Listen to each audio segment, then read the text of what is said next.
My name is Ryan Witter-Merithew.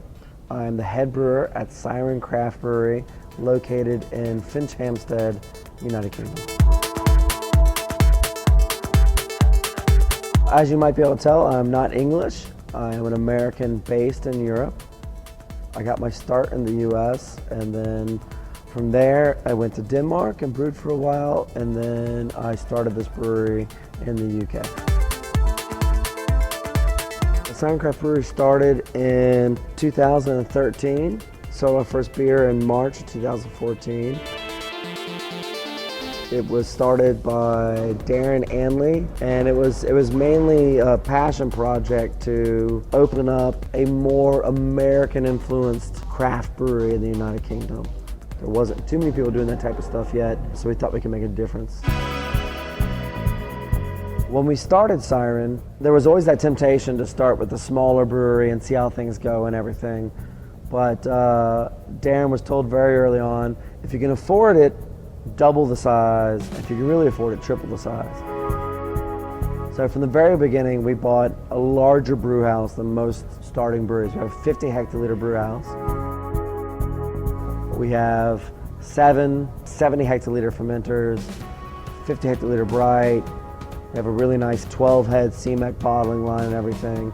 So we have the capacity right now to do about 9,000 hectoliters a year. For that first year of operation, we pretty much only brewed half-size batches of beer. A lot of small batches of beer. And as the sales have picked up, we've just increased to really use the brew house and the fermentation capacity at the maximum. Since opening, we've added the 2 tanks to bring us up to 7 fermenters, and we have another 6 on order, a blend of bright and fermenters to really grow the production up to about 11 to 13,000 hectoliters a year. When we started the brewery, we thought a lot about what we should base our core range of beer around. We wanted to always try to do something a little bit different than what other people are doing. So to start off, we made 4 core beers. The first one would be Undercurrent, which is our oatmeal pale ale. And then we did Soundwave, which is a West Coast inspired IPA for the British market. So maybe not 100% West Coast, but a really nice hoppy IPA at about 5.5%. Then we did a very malty red IPA. That beer is called Liquid Mistress. For our last core beer, we make a breakfast stout called Broken Dreams, which has coffee and lactose and oats and deliciousness and all that type of stuff in it. Outside of that, we tend to do a lot of collaborations, do a lot of one-off beers. Probably our most popular of both of those would be the Limoncello IPA, which is a beer designed to mimic some of the flavors from limoncello. So we have lemon juice, we have lemon zest, we sour it a little bit, but then we also add a little bit of lactose to sweeten it back up again, and then a lot of hops for that beer. Keeping in line with this idea that we need to try to set ourselves apart from the other people brewing in the United Kingdom at the time, one of our big focuses was on barrel aging and blending. So the very first batch of beer we ever made was our anniversary beer. We decided, let's see if we can break the system from day one. Just break the brew house, max it out, make a really strong barley wine, and then we barrel aged it in about 7 different barrels. And then a year later, we decided to do a blending session. Some of the barrels didn't make it, most of them did. And then we employed what's called Solera, which is what like sherry producers do. You take most of the beer out of the barrel, leave a little bit behind, top it up with fresh year. Every year, you can continue that process over and over again.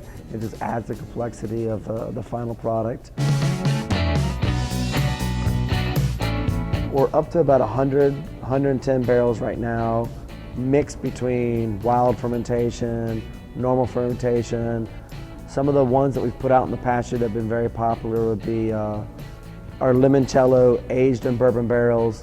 That's meant to mimic the flavors you would find in a whiskey sour, which would be like bourbon, lemon, a little bit of sweetness to it and everything. We've done a series of beers called Odyssey. Each time it's a different blend of barrels around the brewery. We've done 4 of those so far, varying in size. The first one was about 1,200 bottles. The second one was 20 bottles. The third one was 200 bottles, and the fourth one was 1 cask. So that just changes up depending on what we're in the mood to do at the time. We put a lot of focus on doing collaborations at the brewery. I always think it's fun to have other brewers come spend the day and you can talk about processes and techniques and everything. And through that we got hooked up with Chase from Prairie Artisanal. He was coming over for the Mickler Festival and I said, why don't you come spend the day with us, we'll brew a beer. We decided that we should do a Saison with a little bit of barrel-aged beer blended in with it. And we based the base beer on Prairie Ale, just a nice, clean, crisp Saison. Then we sat down and we tasted about 10 different barrels in the brewery. And through that we made a blend of 20 to 25% barrel-aged beer that we blended into the final product and then transferred the final product back into those beers which will come out later. The regular beer, Ratchet, which is the collaboration, will be just a nice clean Saison with 20% barrel-aged beer blended into it.